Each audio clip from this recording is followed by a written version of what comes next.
بسم الله والحمد لله والصلاة والسلام على أشرف خلق الله محمد بن عبد الله صلى الله عليه وعلى آله وصحبه وسلم تسليما كثيرا.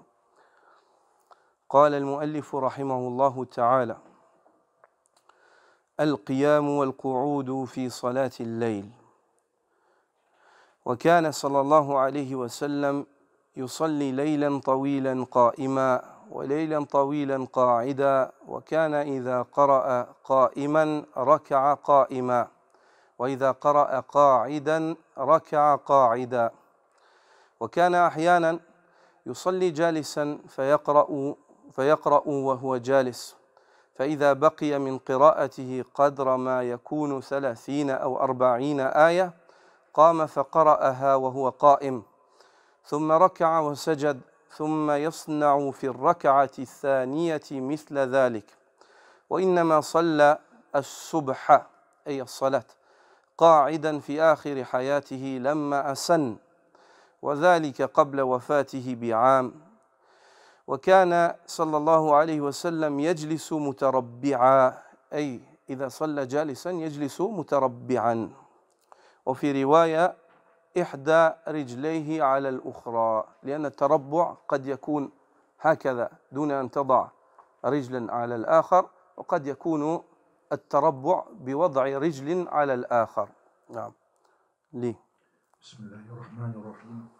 L'auteur, qu'Allah lui fasse miséricorde, a dit: le prophète sallallahu alayhi wa sallam restait longuement debout en prière la nuit. Il priait aussi assis. Et s'il récitait debout, il y a le titre du chapitre. La position debout et assise pendant la prière nocturne. Non, la position debout et assise pendant la prière nocturne.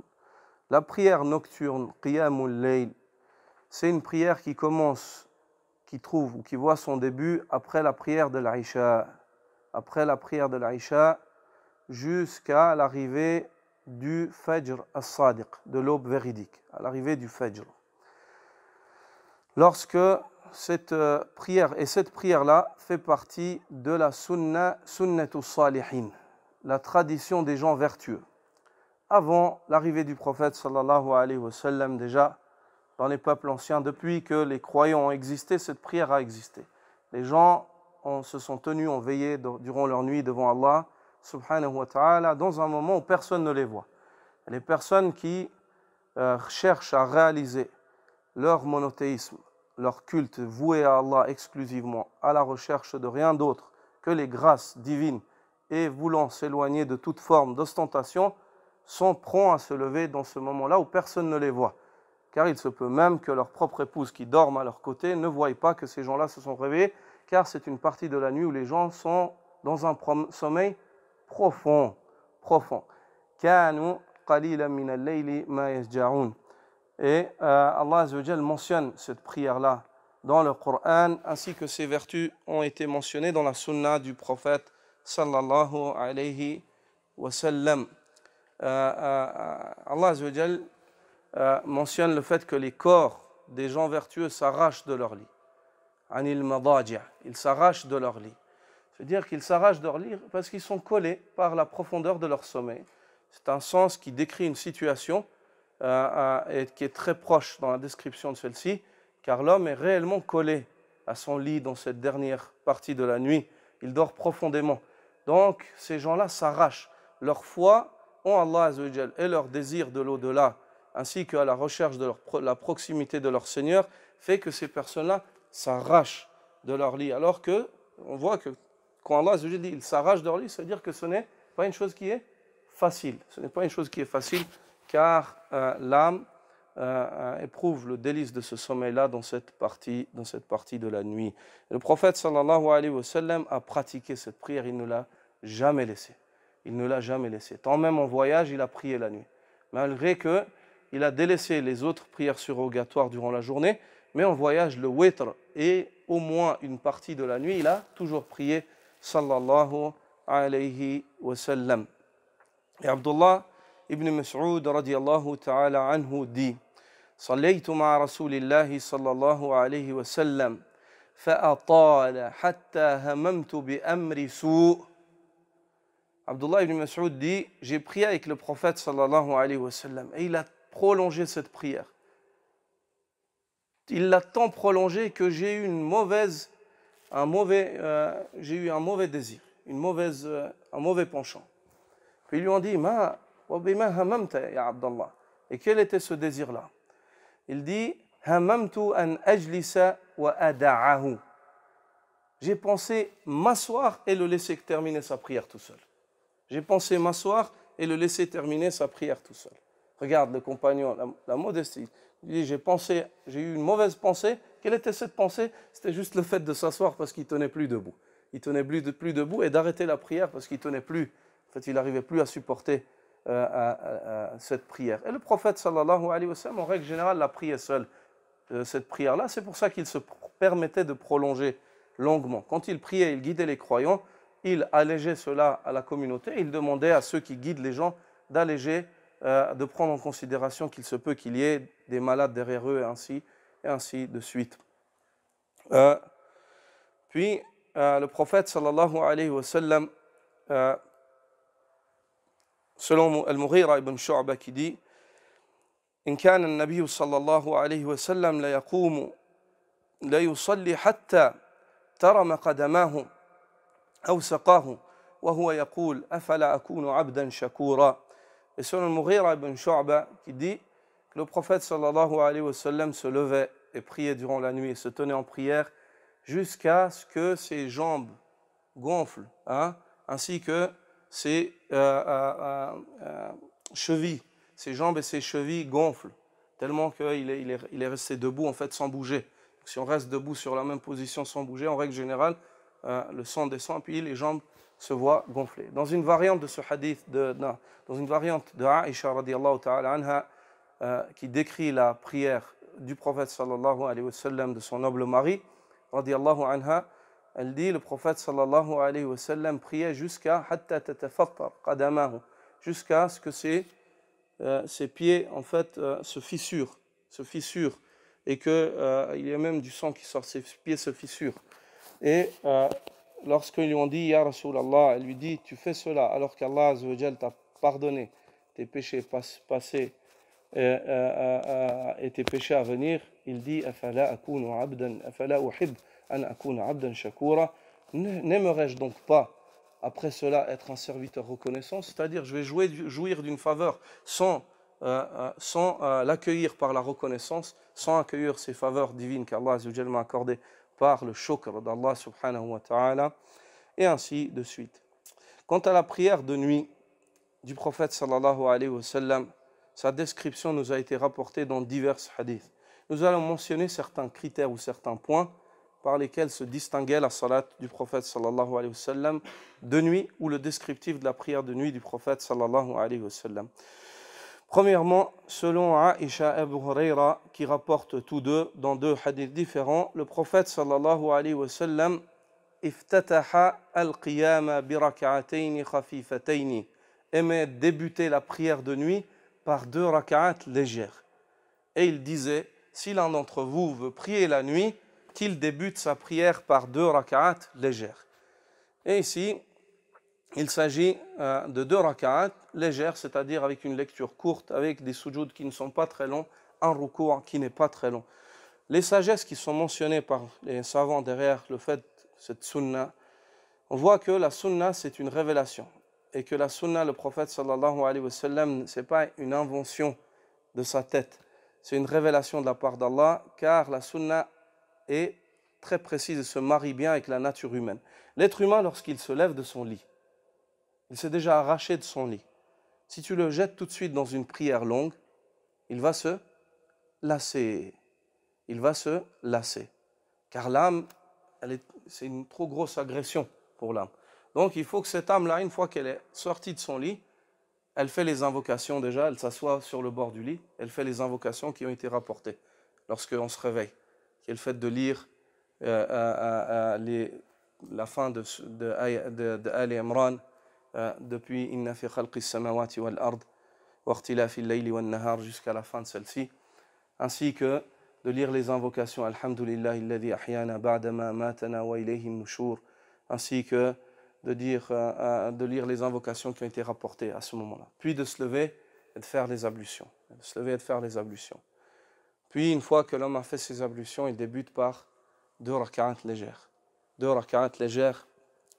Et à partir de là, une fois qu'il a terminé ses 2 rak'at, alhamdoulilah, il s'est bien réveillé, il peut entreprendre une salat qui est un peu plus longue, avec des prosternations plus intenses, plus longues, et ainsi de suite. Donc, parmi la sunna du prophète sallallahu alayhi wa sallam dans la prière de nuit, c'est de débuter par 2 rak'at légères. Ensuite, parmi la sunna du prophète sallallahu alayhi wa sallam qui nous ont été rapportées dans la description de la prière de nuit du prophète sallallahu alayhi wa sallam, il figure le fait de lire la sourate al-Baqarah, Ali Imran, An-Nisa, et la sourate al-Baqarah, An-Nisa et Ali Imran dans la première rak'at. La sourate al-Baqarah, An-Nisa et Ali Imran dans la première rak'at. C'est une sunna du prophète sallallahu alayhi wa sallam. Un prophète sallallahu alayhi wa sallam, selon Hudhayfa ibn al-Yaman, dans un hadith qui est rapporté par l'imam Muslim dans son Sahih, qui dit que le prophète sallallahu alayhi wa sallam, j'ai prié avec le prophète sallallahu alayhi wa sallam, je suis entré en prière et il a commencé à lire sourate al-Baqarah. Et je me suis dit qu'il va s'arrêter à une centaine de versets. Puis il a continué. Je me suis dit alors qu'il va s'arrêter lorsqu'il termine al-Baqarah. Puis une fois terminé, il a continué, il est rentré dans An-Nisa. Il est rentré dans Surat An-Nisa. Déjà là, al-Baqarah, combien de pages? 48 pages. Non, 48 pages. 2 juz et demi à peu près. 2 juz et demi. 48 pages. Donc al-Baqarah, 48 pages. Ensuite, il est passé à Surat An-Nisa, il l'a lu en entier. Puis ensuite, il est revenu à Ali Imran. Et il a lu Ali Imran. On tire de Hudhayfa ibn al-Yaman a tenu avec lui. Puis il a dit, il est allé au ruku'. Et son ruku', il disait Subhana Rabbi al-Azim. Avant ça déjà, il dit, et il ne passait pas dans un verset dans lequel il y a la mention de la miséricorde, si ce n'est qu'il s'arrêtait pour implorer la miséricorde d'Allah, alors qu'il lisait. Et il ne passait pas dans un verset dans lequel il y avait la mention du châtiment, si ce n'est qu'il implorait la protection d'Allah vis-à-vis du châtiment. Et il n'y avait pas un verset dans lequel il y avait les faveurs divines qui étaient mentionnées, si ce n'est qu'il les implorait. Il n'y avait pas un verset où il y avait une invocation, si ce n'est qu'il invoquait. Sur toutes ces pages-là.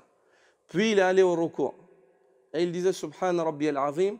Et la longueur de son ruku' a été presque équivalente à la longueur de sa tenue debout. Puis il s'est levé. Et il s'est remis debout. Et il s'est tenu debout d'une équivalence qui est presque équivalente, similaire à celle de son ruku'. Puis il est allé dans le sujoud.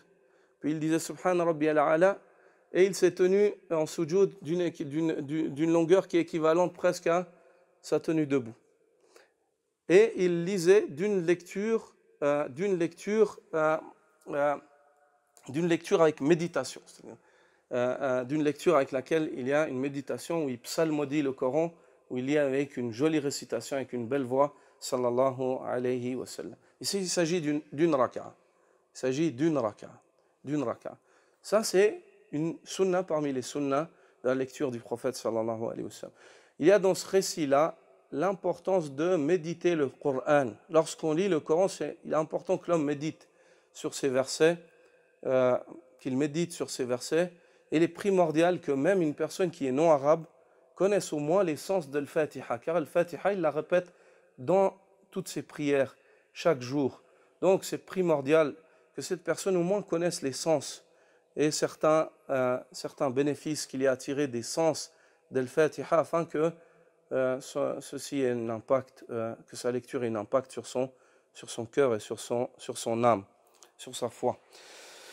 Et on tire aussi de ce hadith qu'il fait partie de la sunna d'invoquer pendant la lecture. Et ceci même en salat. Et les savants sont divergents, les jurisconsultes sont divergents quant à cette sunna-là. Ils disent, premièrement, est-ce qu'on invoque juste dans la prière de nuit, ou est-ce qu'on invoque dans la prière de nuit et dans les autres prières aussi, et ainsi de suite. Les Hanafites, quant à eux, voient que, ou est-ce qu'on invoque étant imam ou non imam, et ainsi de suite. Les Hanafites, quant à eux, voient qu'on n'invoque pas ni imam et ni en suivant l'imam. C'est-à-dire on n'invoque pas durant la salat. On ne parle pas durant la salat. Quant aux Malikites, quant aux Shafi'ites, eux voient qu'on invoque et qu'il est permis de pratiquer cette sunna même dans les prières obligatoires. Et que cela, il n'y a aucun mal à cela. Quant aux Malikites, ils voient qu'on peut pratiquer cela, dans les prières,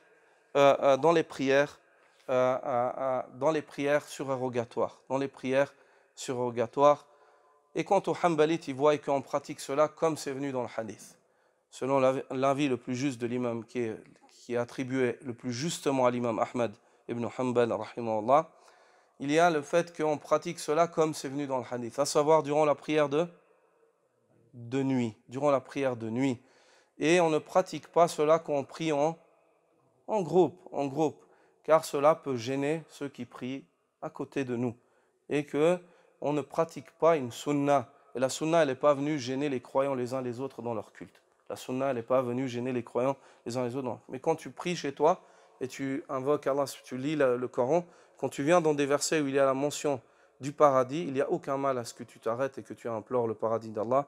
Quand il y a des versets où il y a la mention de l'enfer, il n'y a aucun mal à ce que tu t'arrêtes et que tu implores la protection d'Allah Azza wa Jal. Parmi les sunnah dans la description de la prière du prophète sallallahu alayhi wa sallam dans la nuit, il y a le fait qu'il lise al-arba'u at-tiwal, les quatre longues selon Hudhayfa ibn al-Yaman, dans un hadith qui est rapporté par Abu Daoud, où il dit que le prophète sallallahu alayhi wa sallam lisait les quatre longues dans la prière de nuit. Et ici, il y a un problème dans ce hadith-là, car un des rapporteurs qui est Shu'ba, rahimahullah, parmi les savants du hadith, n'était pas sûr sur la mention. Il disait Al-Baqarah, Ali Imran, An-Nisa, puis ensuite il disait Al-Ma'ida ou alors Al-An'am. Je ne me rappelle plus. Il ne se rappelle plus en fait ce qu'il a entendu. Est-ce que c'est Al-Baqarah, Ali Imran, An-Nisa et Al-Ma'ida, ou est-ce que c'est Al-Baqarah, Ali Imran, An-Nisa et Al-An'am? Ala kulli hal, le fait de lire ces quatre sourates est une sunna parmi les sunnas du prophète sallallahu alayhi wa sallam durant la prière de nuit. Parmi les sunnas qui sont rapportés aussi du prophète sallallahu alayhi wa sallam durant la prière de nuit, il y a le fait de lire Al-Baqarah dans la première raka'a et Al-Imran ainsi qu'une autre sourate dans la deuxième raka'a. Il y a le fait de lire Al-Baqarah dans la première ainsi que Al-Imran et une autre sourate dans la deuxième. Ensuite, parmi les sunnahs aussi qui sont rapportés du prophète sallallahu alayhi wa sallam, et ceci selon la mère des croyants Aïcha radiyallahu ta'ala anha, il y a le fait de diviser Al-Baqarah en deux, de la lire sur deux rak'at, de lire Al-Baqarah sur deux rak'at. Ceci est aussi une sunnah parmi les sunnahs durant la prière de nuit. Et parmi les sunnahs durant la prière de nuit, il y a le fait de faire le witr avec 100 versets de Surat An-Nisa. 100 versets de Surat An-Nisa. Ceci a été pratiqué par Abu Musa al-Ash'ari. Lorsqu'il voyageait, il s'est arrêté en voyage, il a prié l'Aïcha de 2 raka'at. Il a guidé les gens, il a prié l'Aïcha de 2 raka'at. Puis ensuite, il a tout de suite fait le witr parce qu'ils sont voyageurs. Il a prié l'Aïcha de 2 raka'at, comme c'est la sunna et comme la sunna veut de saisir cette facilité qu'Allah a accordée aux voyageurs, qui est le fait de faire tomber la moitié des prières de 4 raka'at pour que 2 raka'at soient suffisantes pour le voyageur. Il a prié la prière de 2 raka'at, puis ensuite, après le taslim et les invocations, il s'est levé, il a fait le witr, 1 raka'at dans laquelle il a lu 100 versets.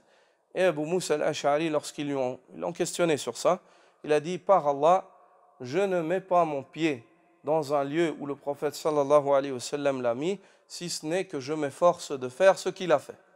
et j'ai voyagé avec lui, et il s'est arrêté dans ce lieu-là, il nous a guidés de 2 rak'at, puis il a fait le witr avec 100 rak'at de Surat An-Nisa. On voit comme les compagnons du prophète sallallahu alayhi wa sallam étaient assidus dans le suivi de la sunna. C'est-à-dire même quand ils s'arrêtaient en voyage, dans un lieu où ils ont voyagé avec lui, et le prophète sallallahu alayhi wa sallam s'est arrêté là, il disait on s'arrêtera là. Et il s'arrêtait là pour se reposer, établir les tentes, ou se reposer durant le voyage. Il priait la prière, puis il faisait le witr, et ceci avec la même chose, avec les mêmes versets, ou la même quantité de versets que le prophète sallallahu alayhi wa sallam a fait cela. Pour cela qu'Allah Azza wa Jalla a distingué ces gens-là, il les a choisis pour être les compagnons du messager d'Allah, afin qu'ils transmettent la religion d'Allah de la manière la plus honorable et la plus fiable, sans y rajouter ce qu'ils voient ou ce qu'ils pensent ou ce vers quoi ils se penchent. Ensuite, parmi les manières aussi, ou le descriptif de la prière du prophète sallallahu alayhi wa sallam durant la nuit, il y a le fait de prier toute la nuit avec un seul verset. Prier toute la nuit avec un seul verset. Après Al-Fatiha, clairement, car il n'y a pas une prière sans qu'elle débute avec Surat Al-Fatiha, puis ensuite, Faqra'u ma tayassara min. Lisez ce qu'il vous est facile de lire du livre d'Allah Azza wa Jal. Le prophète sallallahu alayhi wa sallam, des fois, répétait un verset toute la nuit. Toute la nuit, il répétait ce verset-là dans chaque rak'at. Il le répétait plusieurs fois, en méditant sur les sens qu'il y a tirés. Ceci a été rapporté d'Abu Dharr et de Aïcha et d'Abu Sa'id al-Khudri, radiyallahu anhum ajma'in. Et le verset que Abu Dharr rapporte, c'est la parole d'Allah Azza wa Jal dans Surat Al-Ma'ida, In tu'adhibhum fa innahum ibaduk. La parole de Jésus, fils de Marie, lorsqu'il dit In tu'adhibhum fa innahum ibaduk. وإن تعذبهم فإنهم عبادك وإن تغفر لهم فإنك أنت الغفور فإنك أنت العزيز الحكيم.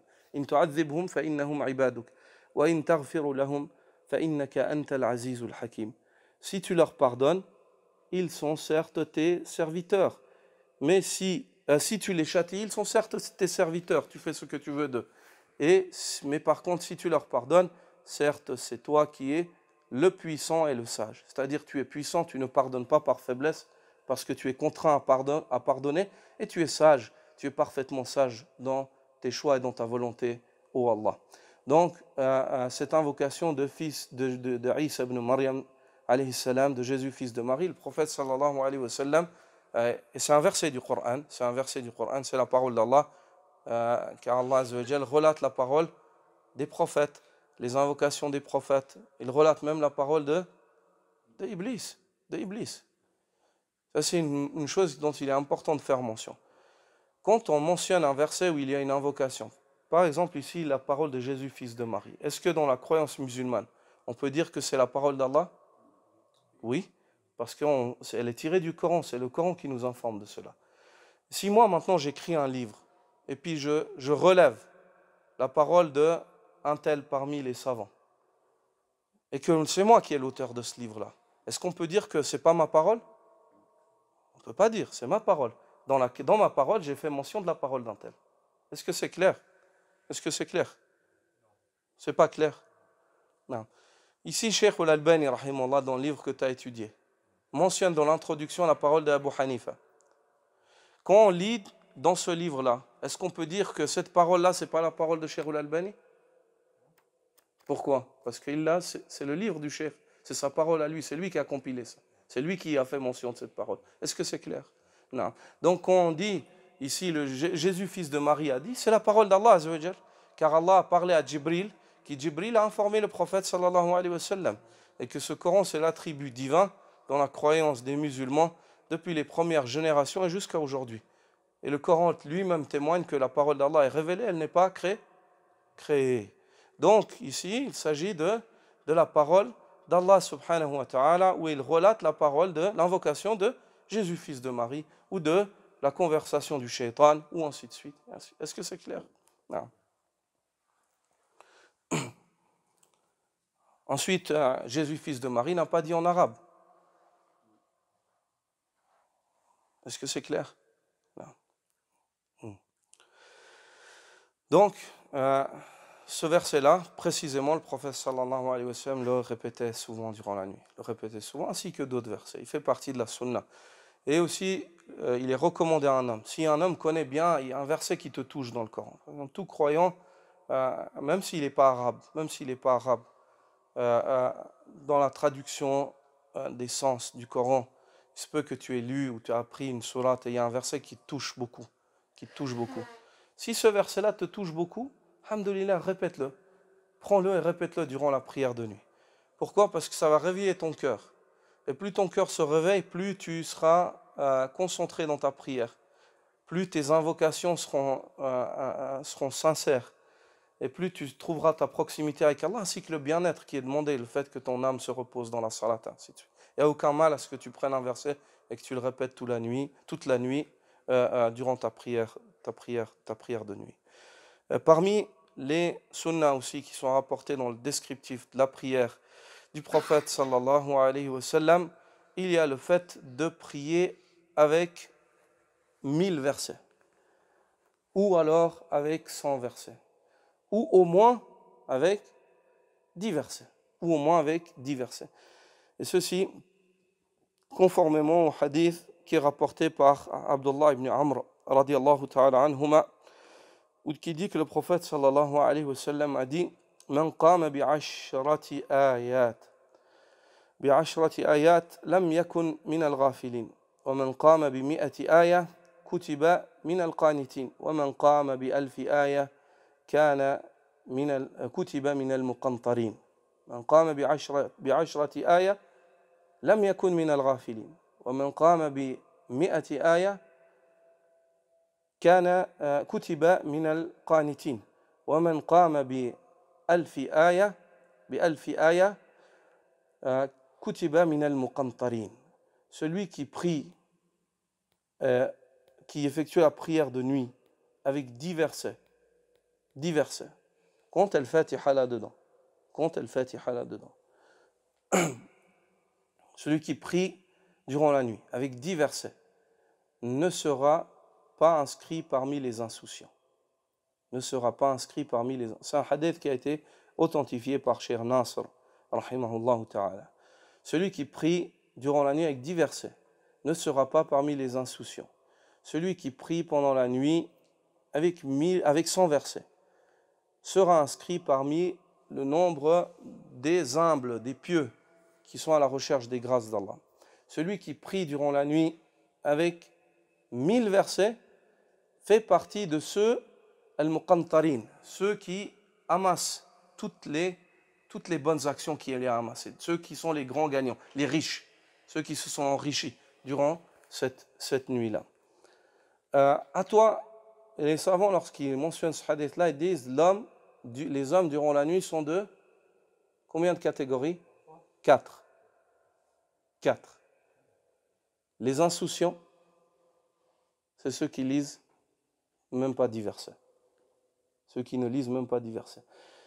C'est-à-dire qu'ils ne prient pas en fait. Parce qu'il suffit que tu lises Al-Fatiha sur 2 rak'at, tu as déjà lu 10 versets. Est-ce que c'est clair? Donc, ceux qui ne prient pas, c'est les insouciants. Donc, ceux qui ne se lèvent jamais aucune nuit, chaque nuit en fait, c'est à toi de te classer. C'est comme dans les sports. Tu as des podiums. La place numéro 1, numéro 2, numéro 3. Et puis, tu as ceux qui sont à côté, ils sont même pas, ils prennent aucune médaille, ils n'ont rien. Alors, les insouciants, c'est ceux qui prient même pas, ils ne prient pas pendant la nuit. Ils sont insouciants. Personne qui se soucie. Il se peut qu'une fois elle soit excédemment fatiguée. Mais au moins, elle va de façon prier le Fajr. Un croyant va de façon prier le Fajr. Donc, il lui suffit de se lever au moins 15 minutes avant le Fajr et il peut faire 2 rak'at. Ou même 10 minutes avant le Fajr et il peut faire 2 rak'at. Et il ne sera pas du nombre des insouciants. Et même plus, le prophète sallallahu alayhi wa sallam dit, si l'homme se réveille pendant la nuit et qu'il réveille son épouse et qu'il prie 2 rak'at légères, khafifatayn, ils seront inscrits parmi ceux et celles qui évoquent beaucoup Allah. Parmi ceux et celles qui évoquent beaucoup Allah. Et ceux et celles qui évoquent beaucoup Allah, ceux qui sont inscrits parmi ceux-là, Ils sont protégés de quoi? De quoi? Qui sont ceux et celles qui n'évoquent Allah que très peu? Hein? Non. Qui sont ceux et celles qui évoquent peu Allah? Les hypocrites. La yadhkuruna Allah illa qalila. Dans Surat An-Nisa. Ils n'évoquent Allah que très peu. Allah, lorsqu'il a décrit les hypocrites, il les a décrits comme ça. Ils n'évoquent Allah que très peu. Ils ne pensent que très peu à Allah. Ce n'est pas le fait d'évoquer. C'est que même dans la salat, ils l'évoquent très peu. Très peu et pas du tout.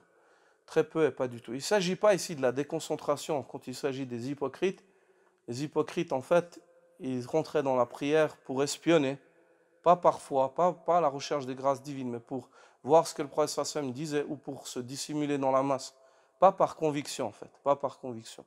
Il ne faut pas se dire qu'une personne qui, dans la salat, tout être humain est sujet au fait de s'oublier dans la salat ou de penser à des choses du dunya, des occupations. Ça peut lui arriver. Ça nous arrive à tous. Pas ça peut, ça nous arrive à tous.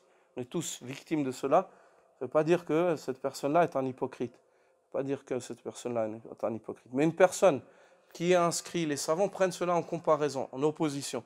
Si Allah te dit, si le prophète d'Allah te dit, si tu fais cela, tu seras inscrit parmi ceux et celles qui évoquent beaucoup Allah, ben en opposé à cela, ceux qui n'évoquent pas, qui évoquent Allah que très peu, c'est les hypocrites. Donc, c'est parmi les moyens de se protéger de l'hypocrisie, c'est-à-dire de lutter de cette grande lutte qui est la lutte que l'homme mène contre son âme, afin de la corriger et de la rectifier constamment dans la voie d'Allah Azzawajal, dans l'obéissance d'Allah subhanahu wa ta'ala.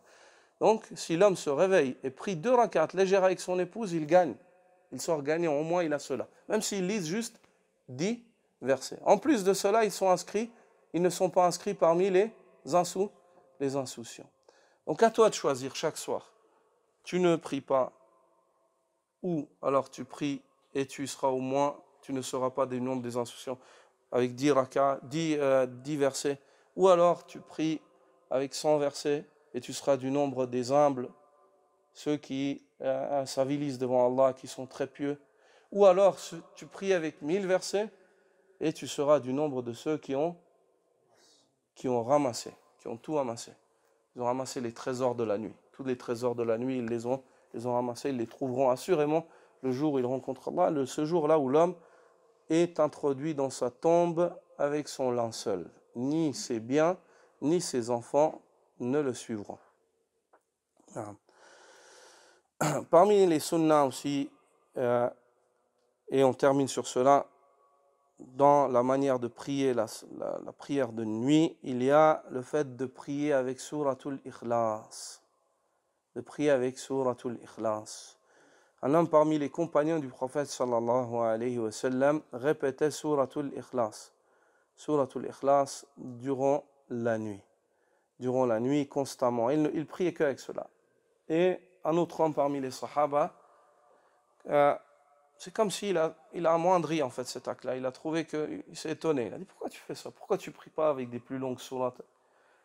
Et le prophète sallallahu alayhi wa sallam l'a appelé et lui a demandé, pourquoi est-ce que tu fais cela? Et le compagnon a dit, parce que j'aime cela. Wa fiha sifatur rahman. Il y a le descriptif du tout miséricordieux dans Suratul Ikhlas. Qul huwa Allahu ahad. Elle décrit qui est Allah. Le prophète sallallahu alayhi wa sallam, il a dit فَإِنَّهَا تَعْدِلُ ثُلُثُ الْقُرْآنِ. Elle est l'équivalent du tiers du Coran, du tiers du Coran. Elle équivaut au tiers du Coran. Si tu lis Suratul Ikhlas, c'est comme si tu as lu un tiers du Coran. En équivalence, pas en réalité. Pas en réalité, car une personne qui lit un tiers du Coran, il a lu 200 pages. Tandis que toi, tu n'auras même pas lu une page. Mais en équivalent dans les sens qu'elle renferme. Car le Coran, ou le message qui est renfermé dans le Coran, si on veut le titrer en gros, le classer, le diviser en chapitres, tu le titres sur 3 chapitres. 3 chapitres. Un chapitre, il t'explique qui est Allah. Un autre chapitre, il t'explique les informations des peuples qui nous ont précédés, ainsi que les récits des prophètes. Et un troisième chapitre, il y a la jurisprudence, les règles. Comment on fait, comment on prie, comment on fait, comment on jeûne, et ainsi de suite, ce qui est attiré. Le Coran, il est divisé en 3 parties. Qui est Allah, les informations des peuples qui nous ont précédés, ainsi que les règles, la jurisprudence. Donc, le prophète sallallahu alayhi wa sallam te dit qu'il y a un tiers du Coran dans Surat al-Ikhlas, ceci car Surat al-Ikhlas t'informe sur ton Seigneur, elle t'enseigne qui est Allah Azza wa Jal. Et cette sourate, c'est une sourate magnifique, car elle a été révélée au prophète sallallahu alayhi wa sallam lorsqu'ils lui ont dit « Sif lana rabbaka ya Muhammad » décris-nous ton Seigneur, ô Muhammad. Allah Azza wa Jal lui a révélé « Qul » dis-leur « Huwa Allahu ahad » il est lui, Allah, le seul, l'unique et sans associé. Allahu samad Allah, celui qui est as-samad. As-samad, c'est, selon les divers commentaires qui ont été faits, c'est celui vers qui se lèvent toutes les demandes. Alladhi turfa'u ilayhi al-hajat. Et dans un autre commentaire qui est encore plus englobateur, les savants du tafsir disent Huwa al-muftaqiru huwa alladhi la yahtaju ila ahadin wal muftaqiru ilayhi kullu wahid. C'est celui qui n'a besoin de personne et dont tout le monde a besoin de lui. Allah, c'est celui qui n'a besoin de personne et dont tout le monde a besoin de lui. Donc, Qul huwa Allahu ahad, Allahu samad. Allahu samad. Allah, celui qui est as-samad, celui dont tout le monde a besoin de lui et qui n'a besoin de personne. Lam yalid wa lam yulad. Il n'a ni engendré et ni été engendré. Wa lam yakun lahu kufuwan ahad. Et nul n'est égal à lui. Donc c'est une sourate magnifique. Elle te décrit Allah subhanahu wa ta'ala. C'est une sourate dans laquelle elle te décrit le fait qu'Allah Azza wa Jal est unique à l'absolu. Mais unique en quoi? Ahad. Allah, qul huwa Allahu ahad. Allah est l'unique. Unique en quoi? Allahu samad. Il est unique car il est le seul à pouvoir accorder ce qu'il veut. Et lorsqu'il veut une chose, elle est. Donc c'est vers lui que se dirigent les demandes des demandeurs. Il est le Seigneur, Jalla Jalalu. Lam yalid wa lam yulad. Il n'a ni engendré ni été engendré. C'est-à-dire qu'il n'est pas relié. Il n'est pas relié aux êtres humains directement. Ce n'est pas un homme, ce n'est pas une créature. Le statut d'aucun lien de parenté ne peut t'élever auprès d'Allah. Le fait que tu sois le fils du prophète sallallahu alayhi wa sallam, si le prophète sallallahu alayhi wa sallam aurait eu un fils qui aurait vécu par la suite, ceci ne t'élève pas auprès d'Allah. Le fait que tu sois la mère du prophète sallallahu alayhi wa sallam, ceci ne t'élève en rien auprès d'Allah. Allah subhanahu wa ta'ala, lan tanfa'akum arhamukum wa awladukum yawm al-qiyamati yafsilu baynakum.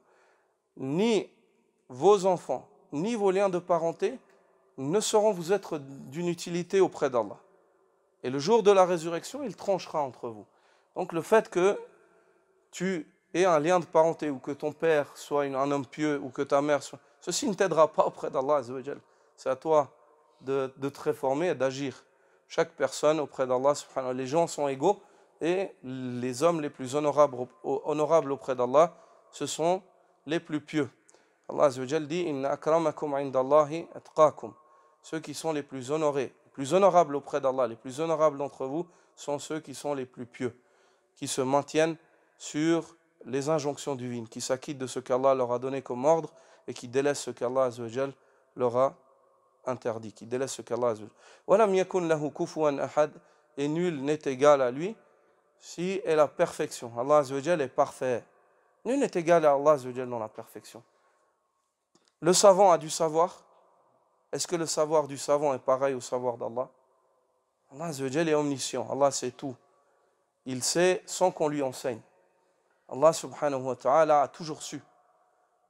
C'est un savoir qui n'a pas connu un début et qui n'est pas sujet au changement ou à la fin, ou à l'ignorance, ou à l'erreur. Tandis que le savant de tout homme connaît un commencement. Wallahu khalaqakum, wallahu akhrajakum min butuni ummahatikum la ta'lamuna shay'a. Allah vous a sorti des ventres de vos mères alors que vous ne saviez rien. Wa ma utitum min al-ilmi illa qalila. Il ne vous a été donné du savoir que très peu. Donc la science de l'homme connaît un début. L'être humain ne savait pas, on ne savait pas parler, on ne savait pas notre nom, on ne savait pas les noms de nos parents, on nous a enseigné. Avec le temps, on nous a enseigné ces choses-là. La meilleure des créatures, le prophète sallallahu alayhi wa sallam, Allah Azza wa Jal dit, et il t'a enseigné ce que tu ne savais pas, ô Muhammad. Il t'a enseigné ce que tu ne savais pas. Tandis que la science d'Allah Azza wa Jal, c'est une science absolue. C'est une science absolue. Donc Allah Azza wa Jal, il n'a pas d'égal. Il n'a pas d'égal, ni dans les noms, ni dans les caractéristiques, ni dans les actes qu'il fait Jalla Jalalu. Donc voilà, c'est descriptif autour de la prière du prophète sallallahu alayhi wa sallam durant la nuit. Li, akhi, inshallah. Il sallallahu alayhi wa sallam restait longuement debout en prière la nuit. Il priait aussi assis, et s'il récitait debout, il s'inclinait en étant debout. Et s'il récitait assis, il s'inclinait en étant assis. On voit ici qu'il ne fait pas partie de la sunna de se lever juste pour l'inclinaison. De se lever juste pour l'inclinaison. Si une personne prie la sunna assis, ou alors qu'il est excusé de prier assis, il lui est excusé de prier assis, il ne fait pas partie de la sunna, ni de la bienfaisance, de l'ihsan, de se lever juste pour faire le ruku'. Car le prophète sallallahu alayhi wa sallam, lorsqu'il priait assis, il faisait le ruku' assis, et il se levait que pour faire le sujoud s'il en avait la capacité. Et parfois, il, sallallahu alayhi wa sallam, priait assis. Il récitait tout en étant assis jusqu'à ce qu'il reste environ 30 ou 40 versets de sa récitation. Il se mettait alors debout pour les réciter, puis il s'inclinait et se prosternait. Il faisait de même dans la seconde raka'a. En fait, il, sallallahu alayhi wa sallam... Ici, il s'agit de la lecture. Le prophète sallallahu alayhi wa sallam voulait tirer profit d'une partie de la tenue debout. Il n'arrivait plus, ça c'était vers la fin de sa vie. Parce que c'est venu dans certaines variantes de ce hadith, lamma kathura lahmu, lorsque sa viande a commencé à devenir pendouillée. Pendouillée, c'est-à-dire quand on devient vieux, la peau elle est plus aussi tendue. Pardon, elle perd l'élasticité. Allahu a'lam. Ce que je veux dire, je pense que, voilà, même si j'ai un grand manque de vocabulaire pour vous décrire cela de manière précise, mais on se comprend.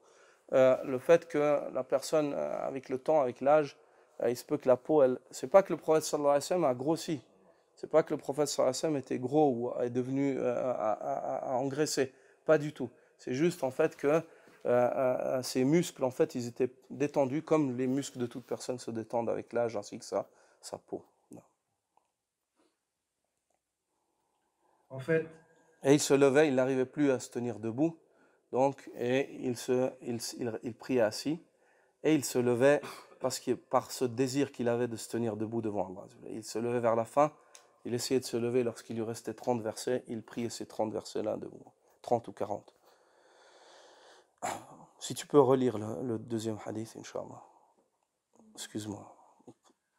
En fait, il, sallallahu alayhi wa sallam, a prié as-subha. Avant, celui d'avant, encore une fois. Et parfois, il, sallallahu alayhi wa sallam, priait assis. Il récitait tout en étant assis jusqu'à ce qu'il reste environ 30 ou 40 versets de sa récitation. Il se mettait alors debout pour les réciter, puis il s'inclinait et se prosternait. Il, sallallahu alayhi wa sallam, faisait de même dans la seconde raka'a. En fait, il sallallahu alayhi wa sallam a prié as-subha. Le subha, on a dit ce que c'était. Le subha, c'est la salat. La salat. Le subha, parmi les noms de la salat, c'est le subha, parce que c'est une glorification. Le mot subha, subhatun, c'est une glorification. La salat, le voulu de la salat, c'est le tasbih, c'est le fait de glorifier Allah Azza wa Jalla. C'est pour ça que les invocations qui sont choisies dans le ruku' et dans le sujoud, c'est Subhana Rabbi al-Azim et Subhana Rabbi al-A'la. Elle commence par cette invocation de l'istiftah, qui est Subhanaka Allahumma wa bihamdik wa tabarak ismuka wa ta'ala jadduk wa la ilaha ghayruk. C'est un tasbih. La glorification d'Allah, Allah aime être glorifié. Et la glorification, le tasbih, ce qui est voulu par le tasbih, c'est at-tanzih. At-tanzih, c'est le fait d'exalter. L'oratan, c'est at-tanzih. Et dans la définition religieuse du tasbih, c'est tanzihullah anin naqa'is. C'est le fait d'exalter Allah Azza wa Jal de tout manquement. C'est le fait d'exalter Allah Azza wa Jal de tout manquement en attribuant à Allah ce qui lui revient de droit, qui sont les plus beaux qualificatifs. Walahul mathalul a'la. Li, Inch'Allah. En fait, il sallallahu alayhi wa sallam a prié as-subha assis à la fin de sa vie alors qu'il avait vieilli une année avant sa mort sallallahu alayhi wa sallam. Il s'asseyait aussi en tailleur. S'asseyer en tailleur, l'assise en tailleur, vous la connaissez tous, c'est le fait de croiser les jambes. Et dans une autre variante, il mettait une de ses deux jambes sur l'autre. Il la posait sur l'autre. En tailleur. Non. قال المؤلف رحمه الله تعالى: الصلاة في النعال والأمر بها، وكان صلى الله عليه وسلم يقف حافيا أحيانا ومتنعلا أحيانا، وأباح ذلك لأمته، فقال: إذا صلى أحدكم فليلبس نعليه أو ليخلعهما بين رجليه ولا يؤذي بهما غيره، وأكد ذا عليهم الصلاة فيهما أحيانا، فقال: خالفوا اليهود فإنهم لا يصلون في نعالهم ولا خفافهم، وكان ربما نزعهما من قدميه وهو في الصلاة ثم استمر في صلاته، كما قال أبو سعيد الخدري رضي الله عنه: صلى بنا رسول الله صلى الله عليه وسلم ذات يوم، فلما كان في بعض صلاته خلع عليه فوضعهما عن يساره، فلما رأى الناس ذلك خلعوا نعالهم، فلما قضى صلاته قال: ما بالكم ألقيتم نعالكم؟ قالوا: رأيناك ألقيت نعليك فألقينا نعالنا، فقال: إن جبريل آتاني فأخبرني أن فيها قذرا، أو في رواية أذى،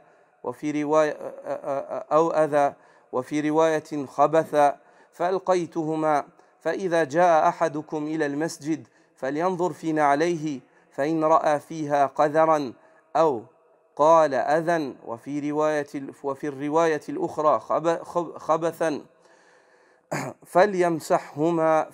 فليمسحهما وليصلي فيهما. وكان إذا نزعهما وضعهما عن يساره، وكان يقول: إذا صلى أحدكم فلا يضع نعليه عن يمينه ولا عن يساره، فتكون عن يمين غيره، إلا أن لا يكون عن يساره أحد، وليضعهما بين رجليه. Lis, Inch'Allah. La prière avec les sandales aux pieds est l'ordre du prophète sallallahu alayhi wa sallam de le faire. Il priait sallallahu alayhi wa sallam parfois pieds nus et parfois ses sandales aux pieds. La prière avec les sandales. La prière avec les sandales. La prière avec les sandales fait partie des sunnahs. La prière avec les sandales fait partie des sunnahs du prophète sallallahu alayhi wa sallam. Et la prière avant, avec les sandales, à la base, à l'époque du prophète sallallahu alayhi wa sallam, ils n'enlevaient pas leurs sandales durant la salat. Ils n'enlevaient pas leurs sandales durant la salat. Ceci car la mosquée n'était pas étendue de tapis, n'était pas tapissée comme nos mosquées le sont aujourd'hui. Au jour d'aujourd'hui, il n'est pas possible de prier avec nos chaussures ici dans les mosquées, car les tapis ne sont pas comme la terre. La terre ne retient pas l'impureté. La terre est purificatrice et moyen de purification. Le prophète sallallahu alayhi wa sallam dit « Ju'ilat liya al-ard masjidan wa tahura » et la terre m'a été donnée comme lieu de culte et comme moyen de purification. Lorsqu'il a été questionné sur le djilbab de la femme qui touche le sol, et car il leur a recommandé de laisser leur djilbab toucher le sol d'une coudée, le laisser descendre d'une coudée sur le sol, et donc il va traîner sur le sol lorsque la femme marche. Et il a été questionné à ce sujet-là, il a dit « Yutahhiruhu ma ba'da » il sera purifié. S'il s'avère qu'il atteint une impureté, ben, l'autre partie de la terre, le reste de la terre, là où il marchera par la suite, il sera purifié par le reste de la terre lorsqu'il traînera ailleurs. C'est-à-dire que la terre est un moyen de purification. Et clairement, la terre, le sable, ainsi que la terre, c'est un moyen de purification. Ça tue certains. Les questions pour après, Inch'Allah. Les questions après, Inch'Allah. La terre, c'est un moyen de purification. Ça tue certains microbes. Ça tue certains microbes. Tandis que si vous rentrez avec vos chaussures sur le tapis ici, le tapis, non. Parce que c'est une matière, c'est une matière qui retient les impuretés et les microbes. Donc aujourd'hui, cette sunna, elle n'est pas praticable pour nous ici, dans les mosquées qu'on a aujourd'hui qui sont étendues de tapis. Mais par contre, elle est praticable si vous priez dans des mosquées où il y a des carrelages, par exemple, des carreaux ou comme ça. Vous pouvez prier dans vos chaussures ou dans vos sandales, à condition que vous vous assuriez que vos sandales ou vos chaussures ne portent pas d'impureté.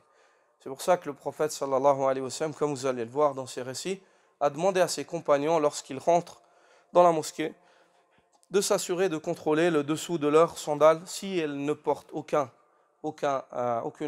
impureté, de prier avec. Et si elles portent une impureté, alors de les nettoyer afin de pouvoir prier avec. Quant au fait de marcher à pieds nus, on aimerait évoquer ce point-là, vu qu'ici il y a le fait de mettre les sandales et de marcher à pieds nus qui ont été évoqués en liaison avec la salat. On aimerait évoquer cette sunna en dehors de la salat. Le prophète sallallahu alayhi wa sallam demandait à ses compagnons de marcher à pieds nus. Demandait à ses compagnons de marcher à pieds nus. Et le compagnon dit كان النبي صلى الله عليه وسلم يأمرنا أحيانا أن نمشي حفاة. Le prophète sallallahu alayhi wa sallam nous ordonnait de temps en temps de marcher à pieds nus. Ici, il est bien et il fait partie de la sunna de marcher à pieds nus, pour autant que cela soit praticable et que tu ne choques pas les gens. Si tu résides dans une contrée où les gens connaissent cette sunna et que les gens te connaissent comme étant un homme de science et qui pratique la sunna et qu'ils ont du respect, qu'ils t'interrogent, alors tu peux pratiquer cette sunna et tu seras peut-être une cause pour la faire renaître. De plus, il est prouvé au niveau scientifique qu'il est bon pour la santé de marcher à pieds nus sur la terre, brute comme ça. Il est bon pour la santé, surtout pour les hommes, pour les organes. Il est très bon de marcher en fait à pieds nus sur la terre brute comme ça, de poser tes pieds sur le sol et de marcher comme ça. Si tu ne peux pratiquer cette sunna dehors, au moins tu la pratiques dans ta maison.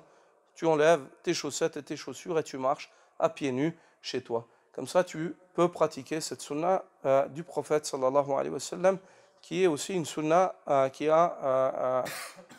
il y a un caractère perceptible, d'une logique perceptible aussi, vu que la médecine confirme que ceci est bon pour la santé de l'homme, notamment des hommes. Ensuite, si par exemple tu vis dans une contrée où les gens pourraient prendre cela comme quelque chose de mal, ou bien te dénigrer suite à cela, et dénigrer ta prêche, ou dénigrer la voie que tu suis, et dire, regarde ceux-là, ils sont fous, ils se promènent à pieds nus, il y a des chaussures aujourd'hui, pourquoi tu ne mets pas des chaussures? Alors, afin d'éviter d'éprouver les gens, pour ne pas éprouver les gens et ne pas être toi la cause par laquelle ils insulteraient par ignorance la sunna du prophète sallallahu alayhi wa sallam, alors Cheikh Ibn Uthaymin rahimahullah recommande de pratiquer cette sunna à la maison ou vers une plage, dans des lieux où les gens ne remarquent pas, ou si tu marches à pieds nus, ou ceci ne choque pas les gens. Est-ce que c'est clair?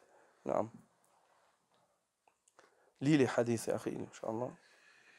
Il sallallahu alayhi wa sallam priait parfois pieds nus et parfois ses sandales aux pieds.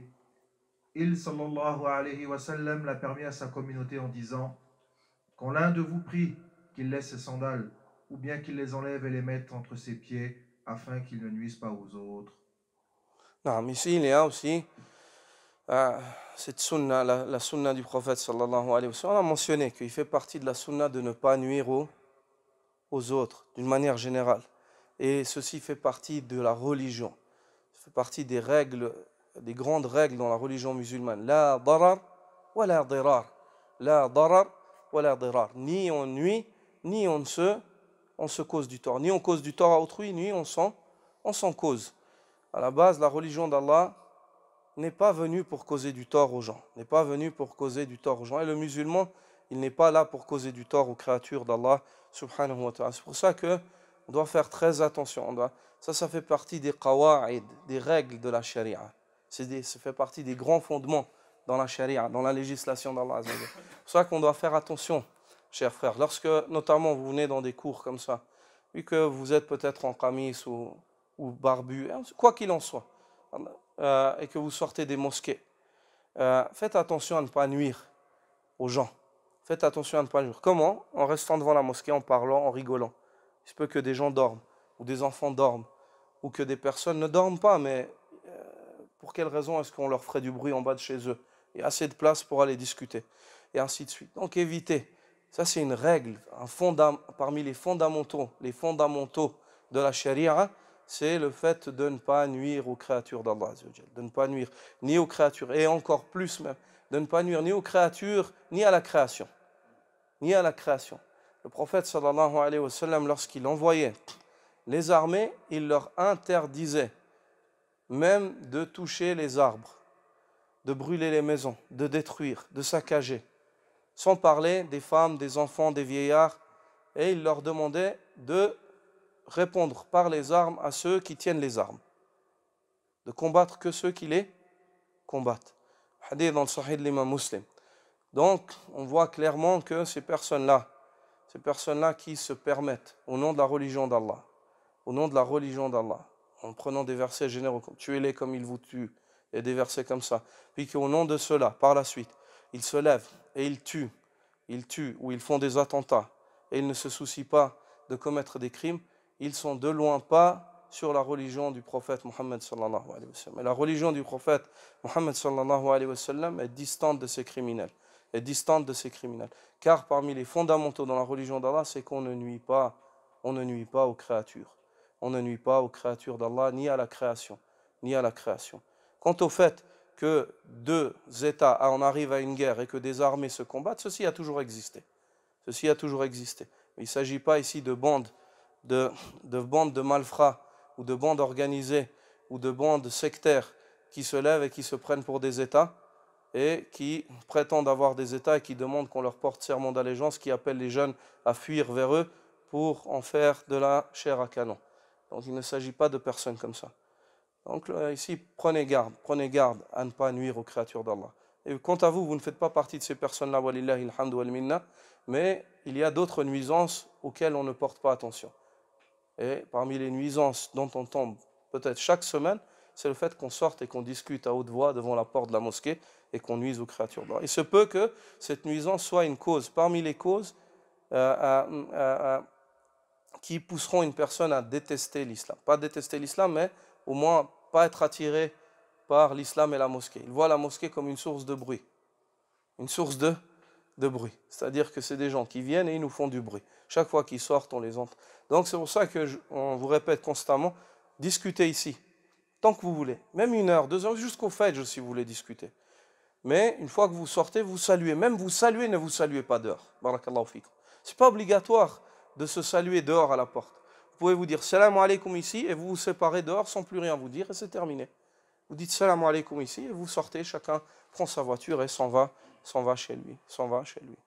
Non. Et ici, le prophète sallallahu alayhi wa sallam fait mention de ce fait-là. On voit souvent des personnes dans les mosquées, par exemple les saintes mosquées, la Mecque et Médine, dans les mosquées où les gens prient sur des carreaux et il se peut qu'ils aient leurs sandales à côté d'eux et qu'il n'y a pas de tapis. On les voit, lorsqu'ils enlèvent leurs sandales, ils les mettent derrière eux. Le prophète sallallahu alayhi wa sallam ici, vous allez le voir, dit, il demande, le hadith suivant, vous verrez, ni à droite ni à gauche. C'est-à-dire ni à droite pour gêner celui qui est à droite, ni à gauche, car pas qu'elle soit à la droite de quelqu'un, ni devant, ni derrière, mais entre tes jambes à toi, d'accord? Tu mets tes sandales entre... Et ça, c'est des choses, subhanallah, c'est des sunnahs qui, à la base, une personne qui est douée de raison, et puis qui est attentionnée, même si tu ne lui expliques pas, ça va de soi. Il enlève ses sandales, il voit qu'il y a une personne à gauche. Pourquoi je vais lui faire supporter mes sandales? Une personne à droite, excusez-moi, puis ensuite à gauche. Puis ensuite, derrière, encore pire, pourquoi je vais le faire se prosterner sur mes sandales? C'est absolument illogique, inacceptable. La nature saine n'accepte pas cela. D'accord? Devant, pourquoi est-ce que, si moi je peux les supporter pour me prosterner sur mes sandales, mais ceux qui se prosternent à côté de moi, leur tête n'est pas loin, pourquoi je vais leur faire supporter mes sandales? Donc je les mets où? Logiquement, tu les mets entre tes deux pieds. Ici, tu as tes pieds et tu mets tes sandales au milieu. Et quand tu te prosternes, quand tu rassembles tes jambes, tu mettras tes doigts sur tes sandales. C'est très simple. Donc on voit que la sunna du prophète sallallahu alayhi wa sallam, elle est accentuée sur la noblesse de caractère et le bon comportement. Et ici, de nouveau, il y a le fait de marier entre ce principe, cette religion avec laquelle Allah a envoyé Muhammad sallallahu alayhi wa sallam, la piété vis-à-vis d'Allah et la noblesse de caractère. Regarde, jusque dans ces détails-là dans la salat, le prophète sallallahu alayhi wa sallam n'a jamais dissocié entre ces deux points-là. Car la religion avec laquelle Allah a envoyé tous les prophètes, elle est établie sur ces deux fondements. Le fait d'être pieux, d'assainir ta liaison avec Allah, et le fait d'avoir un bon comportement, d'assainir ta liaison avec tes semblables parmi les fils d'Adam, les créatures d'Allah Azza wa Jal. Il, sallallahu alayhi wa sallam, a insisté auprès de ses compagnons pour qu'ils accomplissent parfois la prière avec leurs sandales, en disant: différenciez-vous des Juifs, car eux ne prient pas avec leurs sandales, ni avec leurs khifaf. Les khifaf, c'est les chaussons en cuir. Dans ce hadith-là, il y a la demande de se distinguer des Juifs, qui eux ne prient pas en sandales et ne prient pas avec leurs chaussons en cuir. Ils ne prient que nu-pieds, ou du moins sans être chaussés par leurs chaussures ou leurs sandales ou leurs chaussons en cuir. Et le prophète sallallahu alayhi wa sallam, au début de la révélation, au début de son affaire, aimait être en conformité avec les gens du livre. Il aimait être en conformité avec les gens du livre. Il aimait être en conformité avec les gens du livre, car les gens du livre sont ceux qui nous sont le plus proches vis-à-vis des polythéistes, des adorateurs des statues, ainsi de suite, ou des athées. Ceux qui sont le plus proches des musulmans, ce sont Ahlul Kitab. Les points en commun, la foi en certains prophètes, la foi en la résurrection, la foi au paradis et à l'enfer. Il y a plein de choses. Et tout ce qui est conforme avec l'islam qu'Allah Azza wa Jalla a révélé à Muhammad sallallahu alayhi wa sallam, qui se trouve chez eux aujourd'hui, est juste. Car Allah Azza wa Jalla a révélé le Coran comme correcteur, afin de montrer ce qui est juste et ce qui est faux vis-à-vis de ceux qui nous ont précédés, afin de les appeler à se réunir sur une seule et même voie. ألا نعبد إلا الله ولا نشرك به شيئا ولا يتخذ بعضنا بعضا أربابا من دون الله.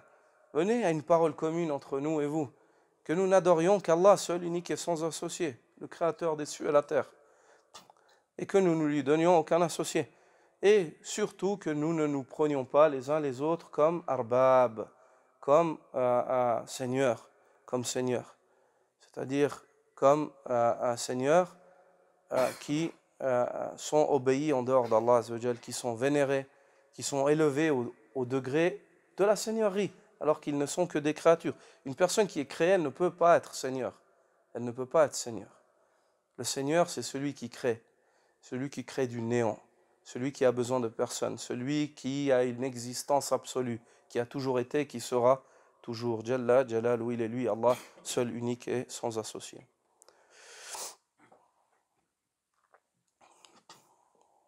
وَكَانَ رُبَّمَا نَزَعَهُمَا. Et des fois, il les enlevait, il les ôtait.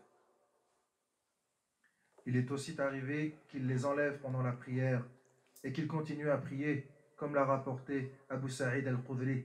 Al-Khudri.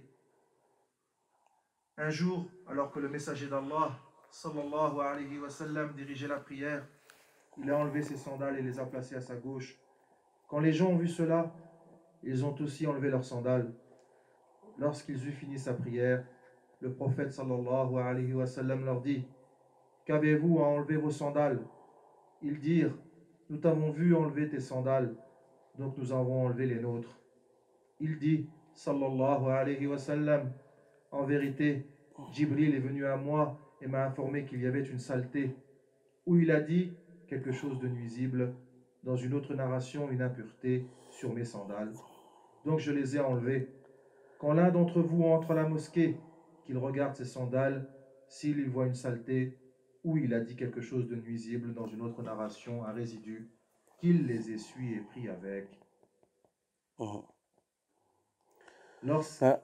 Et ici, il est fait mention d'une autre sunna, qui est le fait de prier, en plus de prier avec les sandales, de les enlever durant la salat. Si la personne voit ou s'aperçoit qu'il y a sur ses sandales une impureté, il lui est permis de les ôter durant la salat, et que ceci fait partie de la sunna. Comme dans ce hadith qui est rapporté par Abu Daoud ainsi que d'autres et qui est authentifié par Cheikh Nasr rahimahullah, le hadith d'Abu Sa'id al-Khudri, sous ces diverses variantes, qui dit que le prophète sallallahu alayhi wa sallam les guidait un jour en prière. Puis, dans une partie de sa prière, durant la prière, il a ôté ses sandales. Il les a ôtées, tac, et il les a poussées à gauche, avec le pied comme ça. Il les a poussées sur la gauche. La sunna, quand on se déchausse, j'aimerais profiter, vu qu'on parle de se déchausser, quelle est la sunna lorsqu'on se déchausse? On déchausse le pied gauche d'abord. Le premier pied à être chaussé, c'est le droit. Et le premier pied à être déchaussé, c'est le gauche. Et ici, le prophète sallallahu alayhi wa sallam s'est déchaussé et il les a poussés sur la gauche. Et les sahaba, regardez les compagnons du prophète sallallahu alayhi wa sallam, leur rapidité ou bien leur zèle à suivre le prophète sallallahu alayhi wa sallam. Ils l'ont vu se déchausser dans la salat, ils se sont déchaussés. Il s'est déchaussé dans la prière, ils sont tout de suite déchaussés derrière lui. Et puis le prophète sallallahu alayhi wa sallam s'est retourné après la salat en souriant. Ça a fait sourire le zèle de ses compagnons, la motivation de ses compagnons l'a fait sourire. Et le fait qu'il soit déchaussé, il dit: Qu'avez-vous à vous déchausser? Qu'est-ce qui vous a poussé? On t'a vu te déchausser. On s'est déchaussé, ya Rasulallah. Et il a dit: Quant à moi, je me suis déchaussé car Jibril est venu à moi, il m'a informé qu'il y avait un qadar. Le mot qadar, dans la langue arabe et dans d'autres variantes de ce hadith, un khabath ou un adha, toutes ces variantes sont venues. Mais ici, le mot qadar. Qadar, c'est une chose ma takrahu an-nufus, tastaqdiruhu an-nufus. Khabathan kana am la. najasan kana, najisan kana, ou la, am la. C'est une chose que les âmes répugnent.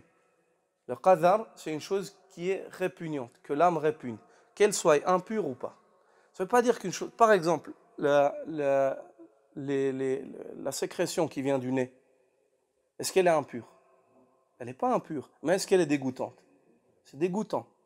C'est dégoûtant. Le crachat, il est dégoûtant. Parce que les âmes, elles répugnent cela, elles répugnent le crachat à la base. Mais est-ce qu'il est impur dans la religion? Si une personne elle a un crachat ou de la salive, ou si ton enfant te bave sur le bras, est-ce que ça t'empêche de faire la salat? Absolument pas. Donc le qadar, on comprend que dans la définition du qadar, de la chose qui est répugnante, c'est qu'elle englobe toute chose que répugne l'âme, qu'elle soit impure ou pas. Qu'elle soit impure ou pas. Est-ce que c'est clair? Non, toute chose que répugne l'âme, qu'elle soit impure ou pas. Et ici, c'est-à-dire qu'on peut employer le mot qadar pour une chose qui est impure. Et on peut l'employer pour une chose qui n'est pas impure. Donc, quand on étudie le contexte de ce hadith-là, est-ce qu'il s'agit d'une chose qui est impure ou d'une chose qui était juste répugnante? Impure. C'était une chose qui était impure. En plus d'être répugnante, c'était une impureté. C'était une impureté. C'est pour ça que Jibril lui a demandé d'ôter les sandales. Sinon, il n'y a pas de raison d'ôter les sandales pour une chose qui est répugnante si elle n'est pas impure. Si elle n'est pas impure. Et le prophète sallallahu alayhi wa sallam les a ôtés. Et ensuite, il leur a dit, si l'un d'entre vous vient à la mosquée avec ses sandales, qu'il regarde ses sandales, qu'il contrôle ses sandales. S'il y a une impureté, qu'il les frotte l'une à l'autre ou bien sur la terre, jusqu'à ce qu'il n'y ait plus de signes, de traces de cette impureté-là, puis qu'il rentre dans ses sandales et qu'il prie ainsi. D'accord? Ce qui a tiré de ce hadith-là, et un grand fiqh dans la question de la jurisprudence vis-à-vis de la prière à tirer de ce hadith-là, une question qui pose problème à beaucoup de frères. Et maintenant, vous avez, ça c'est l'outil duquel vous allez apprendre ce que vous allez apprendre, et vous ne l'oublierez pas. C'est pour ça que la meilleure manière d'apprendre la jurisprudence musulmane, c'est d'apprendre le hadith, d'étudier les hadiths, lire les hadiths chez les savants du hadith, et eux t'expliquent ce qui a attiré. Si tu t'assois tout de suite chez les jurisconsultes, ils vont te dire Abu Hanifa a dit, Shafi'i a dit, ça va faire beaucoup. Tu n'arriveras plus à retenir. Il a dit, puis l'autre il lui a dit, puis il lui a dit. Tandis que si tu lis le hadith et qu'on te dit sur ce hadith-là, il y a cette question à traiter. Et sur cette question, il y a deux avis. Certains voient cela, certains voient cela. Le plus juste, c'est ça, car le hadith est une preuve. Est-ce que c'est clair? Ça, c'est la méthodologie des savants du hadith dans le fiqh. C'est la méthodologie tariqatu ahli al-hadith dans la jurisprudence, dans le fiqh, dans le fait de tirer les ahkam, les jugements des hadiths du prophète sallallahu alayhi wa sallam. Ici, dans ce hadith-là, il y a une mas'ala fiqhiyya, une question de jurisprudence. Quelle est cette question-là? Si l'homme s'aperçoit durant sa prière qu'il avait une impureté et qu'il termine sa prière ainsi. S'il s'aperçoit durant la prière, on a compris, il l'enlève. S'il s'aperçoit qu'il peut l'enlever, si tout d'un coup il s'aperçoit qu'il y a quelque chose, je ne sais pas, le liquide, le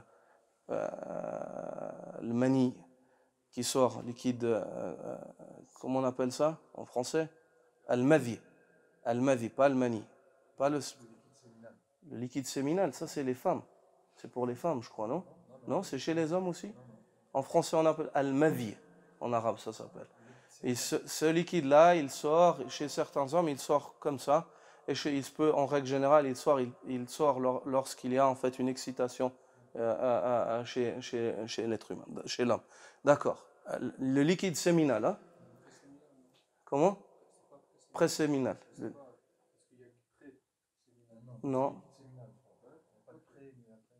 Alhamdulillah, non, le frère, il a retenu quelque chose quelque part. Il ne faut pas dire comme ça. Il faut dire que c'est le liquide séminal et venir avec une preuve. Il n'y a pas Donc c'est le liquide séminal. Qu'Allah vous récompense. Donc le liquide séminal. Et quand vous nous entendez dire des bêtises, par ignorance ou par erreur, l'être humain, quand il parle, plus il parle, plus il fait des gaffes.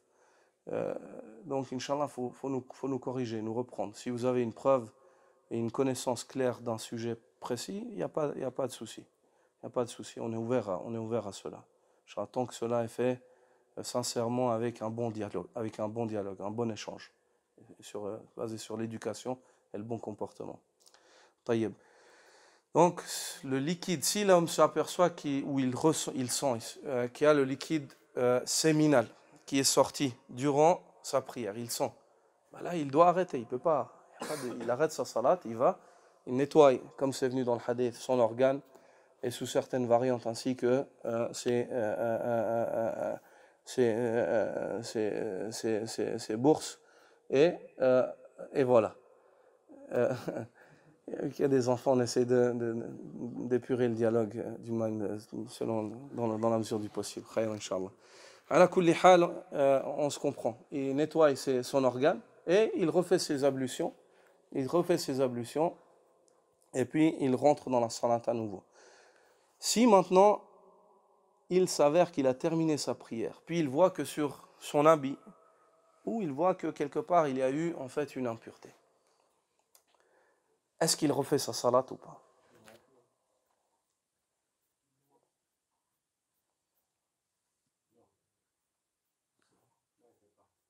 Pourquoi?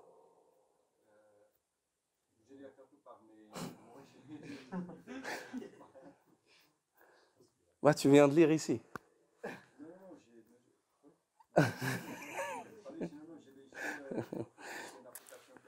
Khayr, Inch'Allah. Moi, j'aimerais qu'on comprenne de ce hadith-là. Si cette impureté-là, elle touche tes habits et que tu t'aperçois après la prière, tu ne refais pas ta prière. Malgré que les jurisconsultes sont divergents sur cela. Les Shafi'ites voient que tu refais ta prière. Tandis que le madhab de l'imam Malik, c'est que si tu es encore dans le temps, tu la refais. Mais si le temps de l'Asr rentre et puis c'était juste avant, tu as fait l'odor juste avant que l'Asr rentre, tu n'as plus besoin de refaire. Le madhab de l'imam Ahmad veut que tu ne refasses pas ta prière car le hadith est clair. Et l'argument c'est quoi? C'est que le prophète sallallahu alayhi wa sallam, il avait accompli une partie de sa prière. فَلَمَّا كَانَ فِي بَعْضِ صَلَاتِ. Alors qu'il était dans une partie de sa prière, il a déjà prié, il a déjà commencé. Et on lui a informé, il les a enlevés. Si maintenant toi tu me dis que lorsque tu découvres après la prière que tu avais une impureté sur les habits, il faut refaire ta prière, alors il fallait que le prophète sallallahu alayhi wa sallam refasse ses rak'at. Cette partie de la prière, et ceci ne nous a pas été rapporté. Et c'est une chose que les compagnons n'auraient pas omis de mentionner, car elle est tout aussi importante que l'information qu'ils t'ont donnée dans ce hadith-là. Parce qu'il s'agit de l'acceptation de la salat. Est-ce que c'est clair? Est-ce que c'est clair? Donc, on tire de ce hadith-là. Et ceci, ça concerne quoi? Ça concerne l'impureté qui touche les habits. Est-ce qu'on peut l'élargir sur l'impureté qui provient du corps, qui fait que tu perds ton wudu? Non. Parce que l'impureté, en fait, du corps, c'est un acte qui fait que le corps devient impur. Comme le fait de faire tes besoins, d'entretenir une relation, ou le fait que sorte le liquide séminal, al-madhi, ou al-wadi, parmi ces liquides qui ont été mentionnés comme liquides après lesquels l'homme n'est plus en état de pureté rituelle. Est-ce que c'est clair, la différence? Si maintenant, toi, tu t'aperçois que après la salat, tu as terminé ta salat, et puis après tu vas aux toilettes et tu vois qu'il y avait une tache de liquide séminal, Est-ce que tu refais ta salat? Pourquoi? Qui a dit oui? Pourquoi? Si elle est sur les habits, déjà, mais elle est venue de toi. Oui, mais donc logiquement, tu refais ta salat selon toi. Exactement, ça c'est la question à se poser.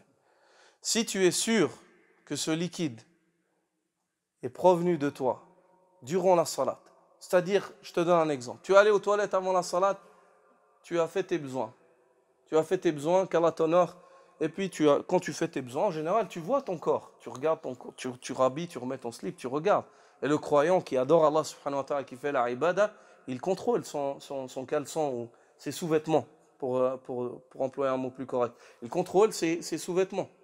Parce qu'il s'agit de prières, il s'agit de règles qui sont reliées à son culte. Donc, il contrôle ses sous-vêtements s'ils sont porteurs d'impureté ou pas. Règle générale. Donc, il regarde. Si tu as fait ton wudu, tu es allé aux toilettes et ensuite tu as contrôlé, tu as fait le wudu, puis qu'après la salat, tu retournes aux toilettes et tu vois, et tu es sûr, tu peux garantir que c'est venu pendant la salat, alors là tu refais ta salat. Si par contre tu es dans le doute et tu ne sais pas, tu ne refais pas ta salat. Car en islam, ce qu'on a bâti sur le yaqin, on ne l'abolit pas que sur la certitude, on ne l'abolit qu'avec une certitude qui est plus évidente encore que celle avec laquelle on l'a bâti. Est-ce que c'est clair? Un acte, quand tu l'as bâti sur une chose où tu étais sûr, tu ne veux pas dire qu'il est invalide. L'islam, ce n'est pas la religion du doute.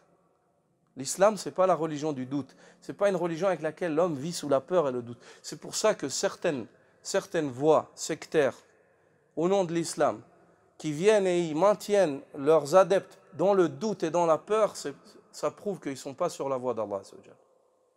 Si un homme il dit peut-être que je vais devenir kafir, peut-être que j'ai fait un kufr, subhanallah. Il faut que je refasse la shahada plusieurs fois dans la journée. Ça c'est quoi? Ça c'est la religion de la certitude ou du doute? Moi, si je prends un œil extérieur, tu es un non-musulman, tu vois ça, tu dis subhanallah, mais toi déjà tu n'es pas sûr. Ta religion, elle ne t'inspire pas la sécurité et la sûreté. Personne ne dit qu'on vit là, on a le Jannah, on a le ticket pour le Jannah. Absolument pas, c'est pas ça le doute. L'homme, il voyage vers Allah Azzawajal sur l'amour entre la crainte et l'espoir. Entre la crainte et l'espoir. Personne n'est garanti du paradis. Mais le fait de faire vivre les êtres humains dans un châtiment psychique constant, que j'ai fait du kufr, je suis kafir, c'est grave, c'est le fait de les pousser à des extrêmes qui leur sont nuisibles. Et l'islam, il est venu pour apporter du bien à l'homme, pour apaiser l'âme, Li akhi, est-ce que c'est clair? Ce que vous avez tiré ici du fiqh, est-ce que c'est clair? Ce hadith-là, vous avez compris cette question-là? Alhamdulillah. Lorsqu'il les enlevait, il, sallallahu alayhi wa sallam, les posait sur sa gauche et il disait, quand l'un d'entre vous prie, qu'il ne mette pas ses sandales sur sa droite ni sur sa gauche, afin qu'elles ne soient pas à la droite de quelqu'un, sauf s'il n'y a personne sur sa gauche, qu'il les place donc entre ses pieds. Non. Est-ce que vous avez compris? Le prophète sallallahu alayhi wa sallam lui-même les a placés sur sa gauche. Puis ensuite il a dit à ses compagnons, de nouveau, il a dit à ses compagnons, quand l'un d'entre vous prie, s'il enlève ses sandales, qu'il ne les place pas sur sa droite, ni sur sa droite, ni sur sa gauche, ni sur sa droite, ni sur sa gauche, ni devant lui, ni derrière lui. C'est ça qui est voulu pour cela. Sauf s'il n'y a personne sur sa gauche, alors là, la sunna, c'est de les placer à gauche. Pourquoi est-ce que le prophète sallallahu alayhi wa sallam a fait cette précision? Afin que les gens ne lui disent pas, mais toi tu les as placés sur ta gauche. Pourquoi tu nous dis de ne pas les placer sur la gauche? C'est pour ça. Sauf s'il prie seul, afin qu'il ne nuit à personne. Donc la sunna, si tu pries seul, je sais pas, tu es dans un champ ou tu te balades dans la montagne, puis tu trouves, c'est l'heure de la salat et tu veux prier dans un petit coin, tu te ranges dans un coin où tu gênes pas le passage et tu embêtes personne, tu n'es pas au milieu de la place, et tu te mets, et si tu veux enlever tes sandales, ou tu as vu pendant la salat que tu as marché sur, je sais pas, quelque chose, ou tu as un doute sur la pureté de tes sandales, alors tu les enlèves et tu les places sur ta gauche. Si tu pries à la Sainte Mosquée, à la Mecque, souvent les gens, ils ont leurs sandales avec eux, en haut dans le tawaf ou en bas. Alors là, tu les places entre tes jambes, tes jambes. On arrête là, Inch'Allah, pour ce soir. Et on continue la semaine prochaine. Ou alors, quelle heure est-il? Ouais, on arrête là pour ce soir. Subhanakallahumma bihamdika ashhadu an la ilaha illa anta astaghfiruka wa atubu ilayk. Les questions, le frère avec les questions d'abord. Ensuite, il y a Abdelrahman. Oui.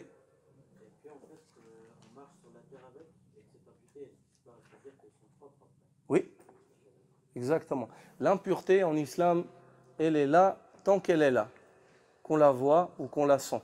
Est-ce que c'est clair?